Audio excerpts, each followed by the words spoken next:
Whoops.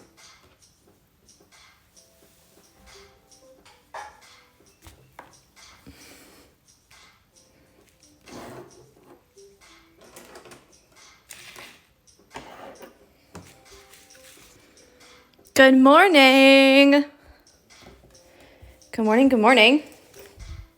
How is everyone? How are we holding up? I hope the answer is that you're doing well. I hope so. I'm just gonna take a quick drink and see if anyone else wants to come on.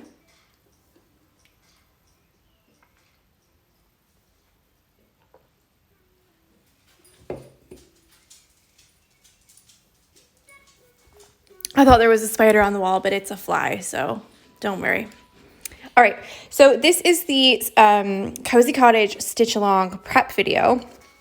So I'm just going to go through a little bit of the pattern, like what you get when you purchase, and then we'll kind of move around to fabrics, hoops, colors, tools that you can use to transfer the pattern, how to pick a hoop, different needles, additional tools, and then I think we'll be finished. So we won't do it in that order, obviously, but hopefully we can, get through a little bit. So if you've got any questions, then just pop them down here, like right there, and I will answer them as they come up, if you know what I mean. So when you download the pattern, this is what you get. And there's a little introduction thing here. Please read it. Then we talk a little bit about the color suggestions. Obviously, I've just colored this in just to color it in. This isn't necessarily how I'm going to do mine. But you can have a look at that if you want. And then how to hoop your fabric. This is all the written out way, but I'm going to show you how to do it right now as well. Then this is the materials that you need. So if you have a question that maybe I didn't answer right now, go to this material section and you'll be able to get an answer there. Then after that, it's just a little thank you, some links where you can get a hold of me. This here is just it's for personal use. You can't use the flowers or the design for any kind of selling purposes. But you can give the finished hoop to a friend if you want, or hang it on your own wall or stitch it up again for yourself. That's totally fine. Okay, so now we get to the last 3 pages, and it's the pattern, and it's for a 6-inch hoop, which is this one, a 7-inch hoop, and an 8-inch hoop. So it just depends on which one that you want. I'll probably go for the 8-inch one because it's nice and big and everyone can see it. But any of them are fine. If you choose the 6-inch hoop, it'll be this size. Yeah, and that fits just right over there. So at least you can kind of see it in my hands and try to decide for yourself which size is good for you. This one is 7 inches. It's just a little bit bigger. And then this one here is 8 inches. So it is bigger than the 6-inch for sure. You can definitely tell a difference between the two. But just depends on how you feel. If you use the 6-inch one, you're going to have to do less threads. And I will say that throughout the stitch along, is if I'm using 6, you might want to use 3. But just have a go and see what you think. Okay, so that's the pattern. I just flip them over, put them to the side. Okay, so I want to talk about the hoops. I know for some of you who already know this, it'll be a little bit I already know. But it's good to go over it for people who don't know, because for some people, this will be their very first stitch along.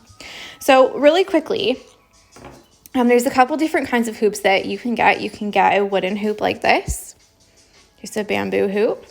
You can get a hardwood hoop like that.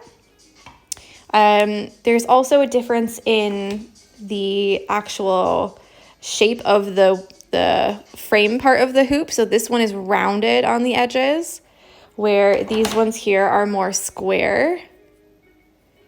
So they're flat on the top, where these ones are actually round. It's a very small detail, but it will give a different look when you're all finished. You can also use a plastic hoop, which is one of these.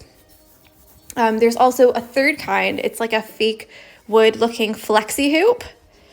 So it doesn't have the hardware at the top. Instead, you just kind of push the outer ring over the inner ring. Any of them they're all fine. Whichever one you prefer, that's absolutely fine. You'll notice that the hardware will be a little bit different on different ones. So some plastics will have this one. So it's like a screwdriver. And you tighten it. Some of them will have just one little thing. So you just tighten it and then loosen it like that.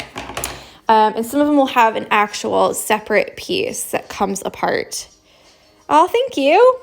This one, that's for a collab that's going to come out soon. It was meant to come out in April, like the beginning of April, but obviously quarantine, stuff like that. So this one here has, this piece right here is separate. So if you look at this one, it's actually connected. This part here is connected to this part right here. So you can't take them apart. So when I unscrew it, these here stay together and you just screw it like that. With these ones, you actually need to have like a pair of pliers or a really good grip in order to tighten and loosen this. And there's also a screwdriver hole here, where as you see on this one, there's no screwdriver hole. So none of them are like the right one or the wrong one, if you know what I mean. It's just whichever that you prefer. I'm actually running low on hoops. Like I have like no hoops left. I'm waiting for a shipment. So for all my samples, I'm using the plastic one just because that's all I've got right now. But any way that you choose is fine. Any ones that you can find. I know that Amazon has like no hoops left at all, but Cloudcraft has some if you're in the UK, and there's one more place and now I forgot what it's called. I'll think about it in a minute. But I just want to quickly talk about fabric because that's like the biggest question that I normally get about fabric. You can use any fabric that you want. Any fabric. The only thing I would say is don't use like a t-shirt fabric because it's quite stretchy. And what we're going to do in a minute is stretch the fabric in the hoop. So if you've got stretchy fabric and then you stretch it even more, when you take it out of the hoop, you're going to distort all of those threads. So unless you're familiar with like a stabilizer or something on the back, then I would steer away from stretchy fabrics for this. The most common things that I like to use are just a regular cotton, which is this, and a linen. So the cotton has like a really close weave like that. And the linen has a more open weave, and you can see they're both 100% fine to stitch on. There's no, like, I don't prefer one over the other. It just depends on what kind of look that you like. So with the linen, it's going to be a more almost like natural look, if you know what I mean.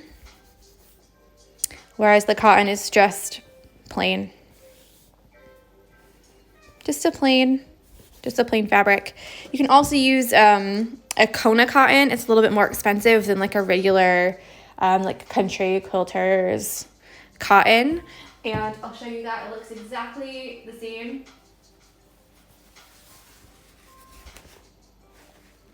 It's like a little bit tighter weave, but they both have the same purpose. The Kona cotton is just a little bit more expensive. So if you're in the States and you go to like Joann's, you'll find that the Kona cotton is like $4 more than regular plain cotton. Okay, I'm just gonna move along. I feel like I'm talking so fast, but there's so much to get through, and then I don't want anyone to be like, ugh, I already know, so just tell me. Before I hoop the fabric, I want to show just a little bit about the hoops when you get them. So this is a pretty perfect hoop. All of the 2 rings, they meet all the way around. Do you see? Whereas this one, it's got an imperfection here. So when you pull your fabric tight, here will be more loose because these 2 rings don't touch. So when you pick a hoop, especially if you're at the store, tighten it like as tight as you can get it. Like pretty tight. It doesn't have to go like all the way. And make sure that they touch all the way around. Because if they don't, you'll have these little gaps. Let me see this one, because I think this one had a gap. Yeah, so like this one here, when I put my finger over it, it really goes down right there. And that's because everywhere else is like really tight except for right here. So over here, my finger doesn't go down, but over here it goes down a lot. And that's because these 2 hoops here, oh, hello. I've even tried to tape it to make them even, but didn't work very well. It's still a bit loose. So have a think about that when you're picking your hoops, if you can go to the store and get them. If not, that's fine too. A lot of retail places like Cloudcraft or, like the smaller ones, places like Hobbycraft, they don't really have a look at it at all. But some of the bigger places, they just put all the hoops they have out, if you know what I mean. But some of the smaller places, they will make sure that they're good for you, so you won't actually have to worry. So hoops come like this, even the plastic ones. There's always going to be 2 pieces. This part here is going to go underneath the fabric, and this one here is going to go over the fabric. Now, this is a 5-inch hoop, and I'm showing you how to hoop this one because I've already hooped the other one, and I don't want to take it out and put the fabric back in. So that's just me being lazy. So what you're going to do is put it together just like this. And then you're going to twist it just a little bit. Yeah. And then you're going to take your thumbs like this. This is how the back of it is. And I like to use like my stomach here, which is just right there, and pull that fabric tight. So you can tell I've pulled here, and here I haven't. And you're just going to keep pulling all the way around. You're going to pull that nice and tight. And you want to try and keep the tension pretty even, so you don't want to pull really, really far in one direction and then over here just pull a little bit. You want to try and do just a little bit at a time until it's all tight. And sometimes you'll have your outer ring that will kind of shimmy up, and you just want to push that back down. So keep them even. Then you're going to tighten it again, and you're going to pull again. And this is making sure that your fabric is nice and tight, and we want to get a drum sound when we tap it. Sorry. Just tighten it one more time. It's obviously a lot quicker on a smaller hoop as well, so I'll show you that.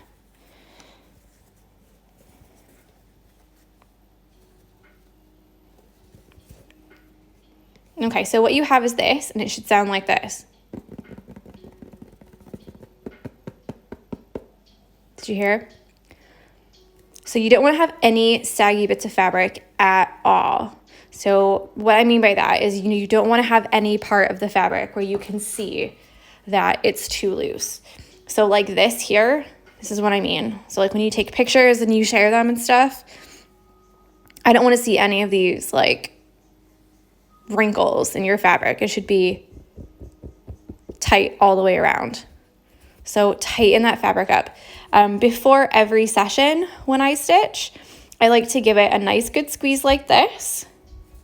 and then I like to tighten it up at the top. So obviously I've already said that this one is a janky hoop. So it's never going to be tight. So when I stitch, if I ever finish this is from February last year. If I ever finish this or stitch on it again, I'm going to have to hold this here tight. And you can tell I'm holding it really tight here. And then stitch on this side as I'm doing it. Because otherwise, I'm going to stitch on it loose. And then when I pull it tight, when I go to do the back, then all these stitches are going to be distorted. And they're not going to look very nice. So you want to keep that, hi George, you want to keep that really nice tight drum sound for the whole duration. I am back. We start next Monday though. So it's not every day yet, just on Monday, next Monday. Yeah, so keep it like this. The other thing that I like to do, which I've already done on the other one, is I like to make sure that these are in a circle, because as I'm stitching, I don't want to have these corners get stuck in my work. So what I'll do is just make these round a little bit, and I just cut the corner like that off so that it's a circle. Okay, have we got any questions so far about any of that? I hope not. I hope we're good.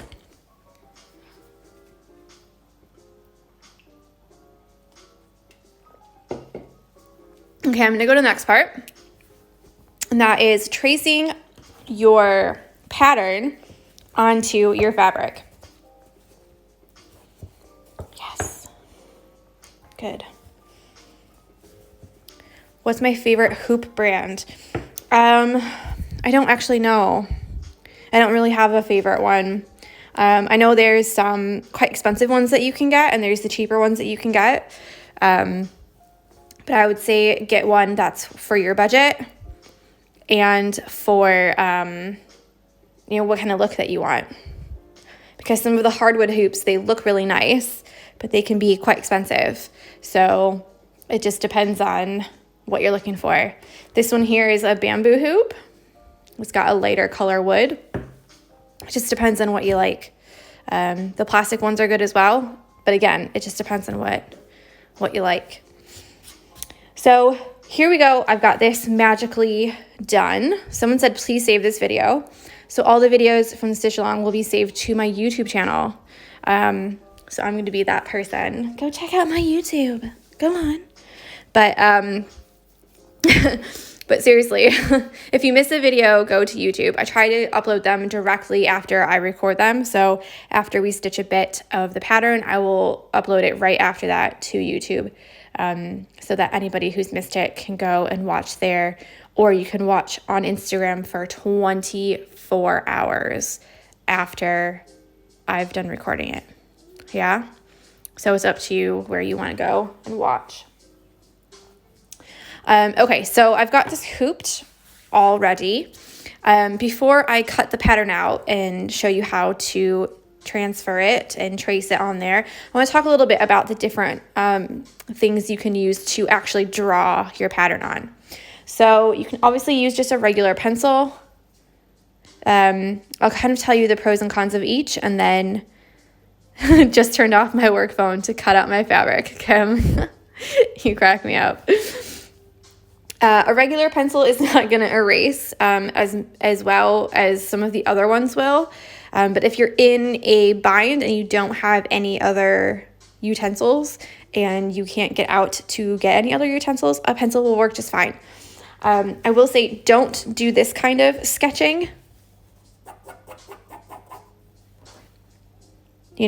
When you're doing your pattern, don't do these kind of short little marks. Try your best to do one big long mark like that, and then you can cover it directly with your stitches. Because if you go a little bit off with the pencil, you can't just take the eraser and erase it. So, I mean, obviously that's up to you, however you feel like, but again, just be a little bit careful. The next one is this disappearing ink. I've only seen them in purple, Yeah, I've only seen them in purple, but I got this from America for a long time ago, like in 2015, so it's probably dry. But it's just a regular little purple pen like this, and yeah, it's totally dry. And you make your marks, and then they disappear over time.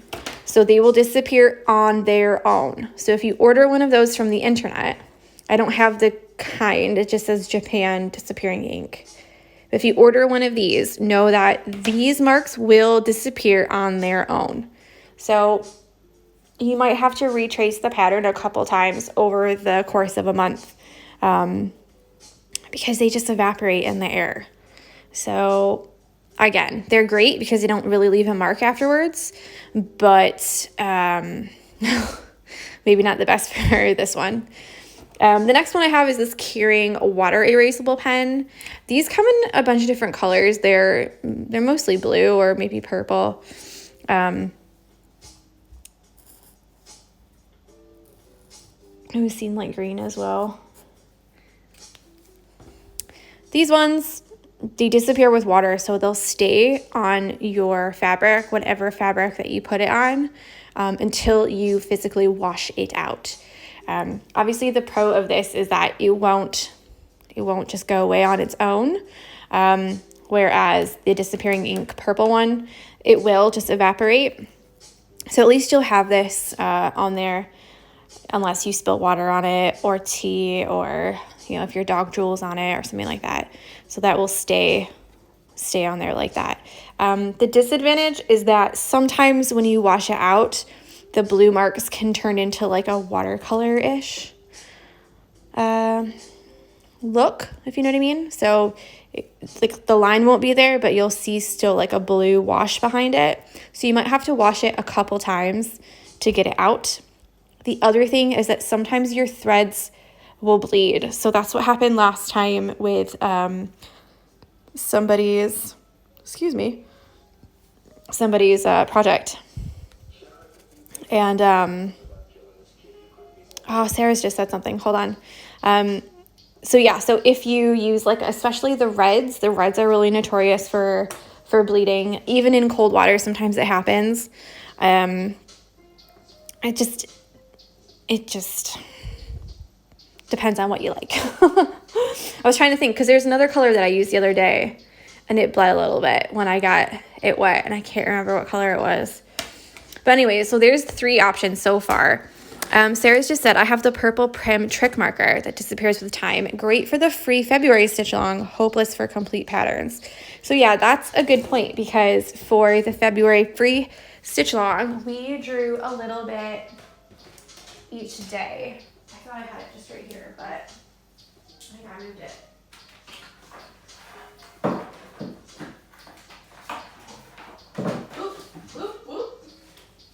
So yeah, with that one, every day we drew a little bit of the pattern. So it didn't actually matter if it disappeared, because every day we had to draw a new piece and complete it in that kind of 20 minutes. So yeah, that's a good point, Sarah, that it's not really great for whole patterns because it will disappear on you. And you'll find it's not really doing a good job of disappearing now, but that's probably because it's like 5 years old and the cap is broken. I don't use it very much anyways. But these ones are my personal favorite. You see me talking about them all the time. These are the Pilot heat erasable or friction erasable friction pens. So I've got a couple of these at Target in the States, or you can get them at Sainsbury's here in the UK. The ones from Sainsbury's looks like this. They're a little bit different, but they're exactly the same thing. They've got the little eraser on the end. We won't be using that, but I think at Sainsbury's they're like a 3-pack for £7, or you can get them on sale for £5 really often. So I've got 3 different ones here, and that's because they give different line weights. So this is the 0.5, this is the 0.7, and this is the 10. Good morning! So I'm just going to quickly make a little mark on here, and then you can see how thick or thin they are. So that's 5. I'll hold it up and show you in a minute. And that's 7. And that's 10, which I did go over that one twice. So that's why it's like much thicker. So you've got a really thin, nice line there. I use these ones mostly for showing which direction I like to do the stitches. So for example, I'll draw something like this. And then I'll go back in with one of these for you guys and say, so first we're gonna make, you know, one down the middle, and then these ones here will go that way, and then these ones here will go this way. So it's kind of nice to have the different colors, especially if you don't wanna get confused. You know, I was so busy copying mine that I forgot to join. That's okay. So there you go. So there's the pilot ones. I think my blow dryer is still plugged in over there. So what happens is when you blow dry them, or you can use a light iron, I would put a tea towel over top though, is that they'll erase. So with these ones, obviously this one is erased with time. This one is erased with water. This one is, you cannot erase it, you're screwed. But these ones, they erase with heat. So let me see if I can just blow them off real quick.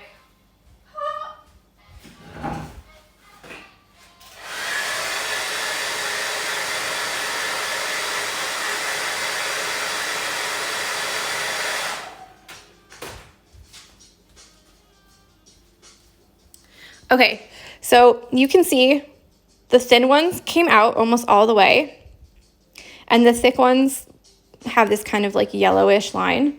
So I wouldn't go like all willy-nilly all over your pattern, just like drawing whatever the hell you want. But you can get away with drawing your pattern on and stitching over top of it, and it's fine. If you look in the light, can you see those lines there? They will leave that little, like a ghost mark, I call it. And then other people have said that if you put your, yeah, it's like blown off. So these have been here for a month or a little bit more, and you can see that I had little marks here from the last stitch along. Remember when I was talking about filler stitches? Different things that you can fill. So it will leave a little like ghost mark like that. If you put a little bit of water on it and just agitate it a little bit, then that will take care of that. That's what I found, at least. Someone else said that alcohol, like plain, we don't really have it here in the UK, but just like, I think it's called isopropyl alcohol. You can get it at like Walgreens or Target. You can get it all over the place. But if you put some of that on it, it will erase those lines as well. But I've never tried it, so that's up to you to decide if you want to try that or not. But there you go. And that's my same scrap fabric that I keep over here. Okay, so transferring the design. Obviously, I'm going to use one of these. I'm going to use the black one that's really thin. I have a ton of them. Put these away. Okay, so there's a couple different ways that you can transfer your pattern. I'm going to show you the lazy way first because that's what I do. This is the 8-inch hoop here. So I've got the 8-inch pattern. That's going to go right in there. I think this one's a little bit smaller, but it'll work. Yeah. So this is the first way that you can transfer your pattern. So you've got your hoop, you've hooped it. It's nice and tight like a drum. You just stick this on a table, plop your hoop right on top of it, and you get to trace in. And you just trace it, trace it, trace it. Yeah.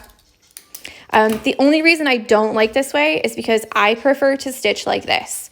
So when I'm stitching without my hoop stand, I'll hold it, I'll hold it like this with my fingers like that, my thumb like this, and this is how I do all my stitching like that. Yeah.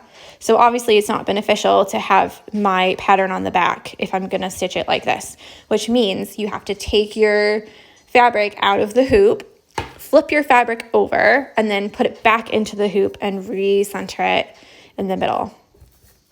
like I told you before, I'm just too lazy to do that. Unless the pattern's really, really, really, really difficult, I'm not doing it that way because let's be honest, it ain't happening.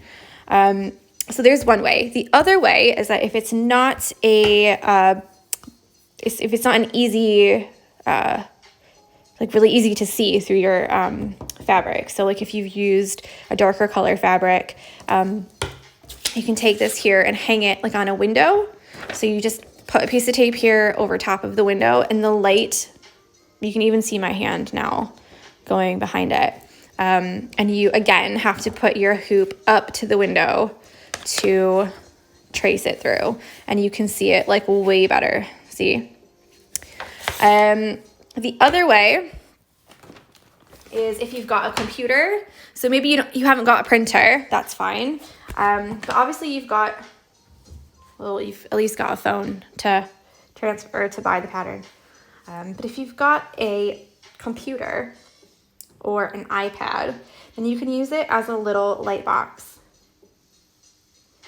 So here we go. So we've got this as like a little light box. And again, you need to do it this way so that you can transfer it. Yeah, make sure that your contrast is like all the way up, and it works better if you're in a dark room. So if you've got all this light coming in, it's not going to be as bright as if you're in a dark room.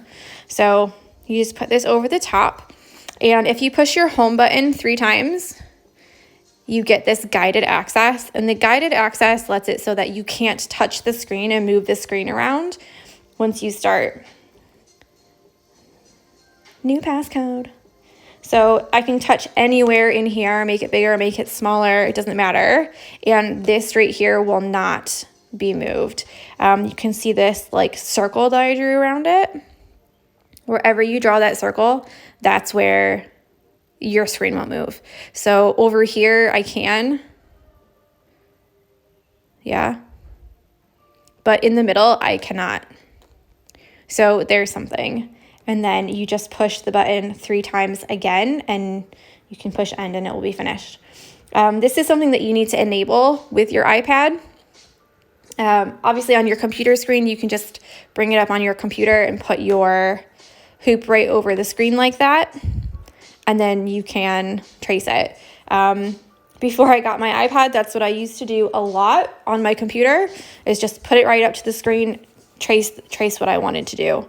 And that works great. So it's up to you. This is the lazy way. I'm going to show you the lazy way.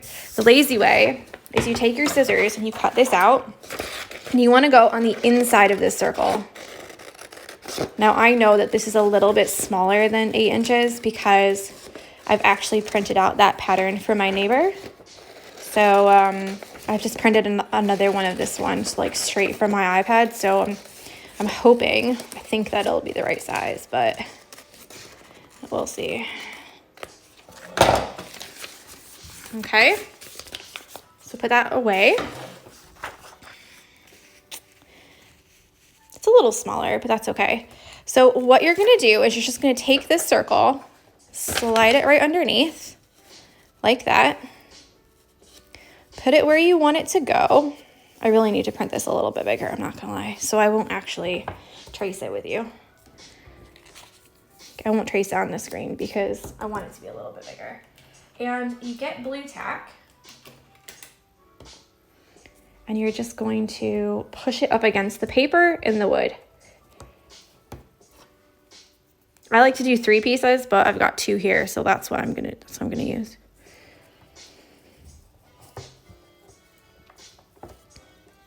Okay, so after you do that, I'm just gonna take my fingers like this to hold it up where it goes. And then you can trace it all through there. You can also hold this up to the light like that and trace it that way. Yeah, and because you have the blue tack on there, it's actually not gonna move around. So that's my lazy way of doing it. I like to show all 3 because I think some people, they prefer other methods to other methods, if you know what I mean. But try it, and if that's the way you like it, then that's the way that you should do it. I'm a big believer in like, I'm not going to show you the right way for you every time. I'm going to show you the way that I've done it, or a different way that I've seen it done. And then you can decide for yourself which way that you're actually going to do it. You know what I mean? At the end of the day, this is just a pattern. It's just a guide. You don't have to do the exact same thing that I do, you know? Change it up. You can change the colors. You can change the stitches. You can move things around if you want. Absolutely, totally up to you. So this is the way that I like to do it. Like I said, it's the lazy way because I don't want to rehoop the fabric. I don't want to flip it over. I just want to trace it and then get to stitching. So that's the way that I'll do it. Obviously mine needs to be a little bit bigger to fill up the whole hoop because you can tell it's just a little bit too small. Yeah, so I'll make it a little bit bigger and do that. So there's that. I only have 2 other things to talk about and then I'm done. So if you've made it this far, you deserve a drink. Okay, so I've got that. I've got 3 things to talk about. So the next one is needles and tools. So I'll kind of combine these. These are the needles that I use all the time. I've got this one for six strands of thread. Then I've got this one for 2 or 3. And I've got this one here for just 1. So you can tell with just these 3 here, the eyes are smaller, the biggest to smallest. And then I've got a couple extra ones that I like to use. So if I like to point things out in my hoop, I'll use this big fat one here, the sword. And then I've tried to use a couple different needles here just to see if I like them. I like to keep them all in a little piece of scrap fabric just so that I know where they are at all times, obviously because of having Jessie. These are all antique needles that I got from a sewing kit. So what I've done is when I went to the States, I got some different needles to have a go and try and see if I like them. Of course, I did not, so that's wasted money. But I've got these Chanel needles. Some people really, really like these because they have a really big fat eye. So that's what this one here is. That's a really big eye compared to the one that I usually use for 6 strands, which is this one here, the 3rd one in. So that's really easy to thread. But the shaft of the needle here is much bigger than I would like. And the reason that this matters is because when you put the needle through the fabric, it's going to make holes. And what you want to do is try and match up the thickness of your needle to how many strands that you're using. So if I use 1 strand in this, the hole that I make is going to be really, really big. Let me just see if I've got, so this is 1 strand. So the hole that I make is going to be really big, but the strand that I put in the hole is going to be really small. So it's not going to give a good look. You're going to have big holes all over your embroidery. But if that's all you've got, it's all you've got. Do you know what I mean? Like, don't stress about it.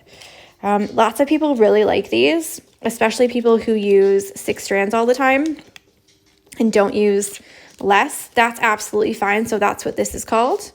You can always try. You want the sharp end ones. Don't get the ones that are dull. So some of them, they have really big eyes, but the bottoms are dull. Those are like for tapestry. You don't want to use those because they won't pierce the fabric. The other ones that a lot of people use are these DMC 1 to 5. Most people like the 5. These also have a really nice sharp point. So this one I can't actually take out, but the hole at the top, the eye, is actually all right. If you look at the one that, like compare it to the one that I use, mine is just a little bit shorter than all of these. So for the small one, the eye is too small, even though that the length is right. And for these ones, I feel like the eye is the right size, but the length is a little bit too long for me. So it just depends on what you like. I say as like starting out, definitely try the DMC 1 to 5. It's a nice little starter needle. So there's that. The other tools that I like to use are the seam ripper. Yeah, I feel like such a beauty blogger when I do that, you know, like, oh, I'm using shade aqua green. But the seam ripper, sometimes you just need to take it out, start all over again. So this is like in the quilting section normally. And then I got a pair of just regular tweezers from Boots. And this is really great to pull out some threads after you seam rip them. So those I only have in my embroidery kit.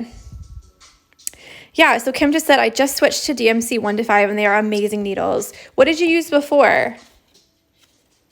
It's not that I don't like them. They just don't feel right because I think I'm used to the antique one that I had before. So yeah, it's a little bit like they just don't feel right. I think maybe if I use them more, then they would feel better, you know, because I would like get used to them. But these are just a bit too thick for me. So that's just, again, it's just me. Like you can use whichever needle that you like. You can use whichever ones that you want. Like that's absolutely fine. Okay, so the last thing is colors. So I've had a lot of questions about colors. Tapestry needles. They're dull though, no? They're not like real sharp, are they? Okay, so I have just pulled, these are all the colors that I had out for the last stitch along. But a lot of people have been saying how many, Kim says that the pony tapestry needles were super short, which gave me really bad pain in my hands. Yeah, you really don't, yeah, I could see that.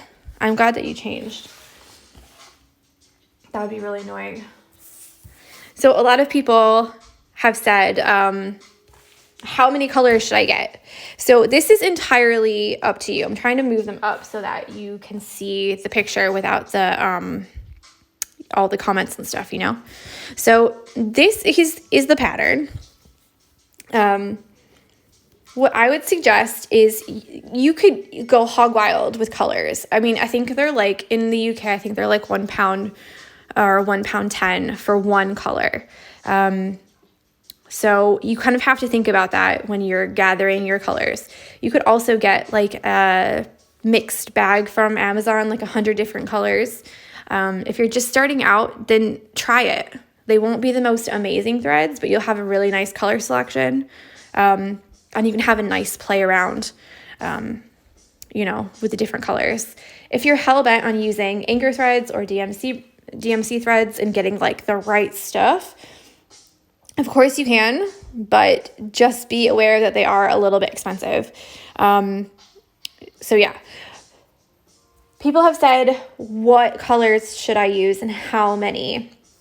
Like I said before, that's totally up to you. I would try and get a mix of your favorite colors, some greens, something for the house, and then call it a day. So whatever color you want to do your house, I think I might do mine like a light pink, like in the little pattern that I had, but obviously it might change. You know what I'm like, just I get myself on a whim and then I just change. So try like a house color.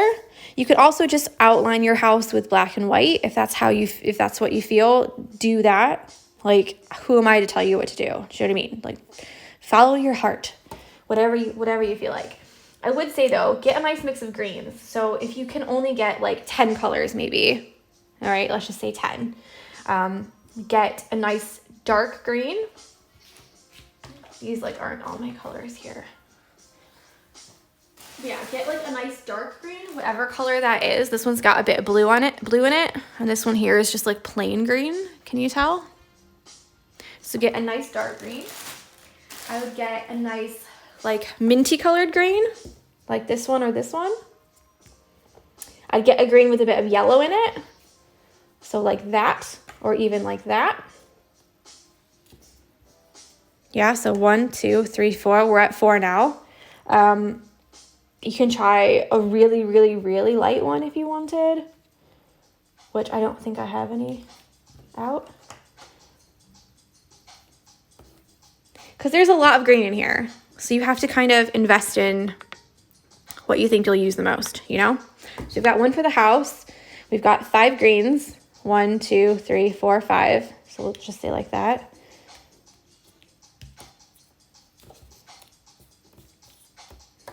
And then for all of these flowers, you can mix and match so that you can use the colors in more than one place. So for example, you could do the, like the center of this one as the whole color of the flower for this one. So you want to get like a light yellow for the middle, and for the middle, and for maybe the middle, but then actually use this yellow as the flower color of this one. So you don't have to have a different color for every single flower and every single leaf and every single little bit that you have. Yeah?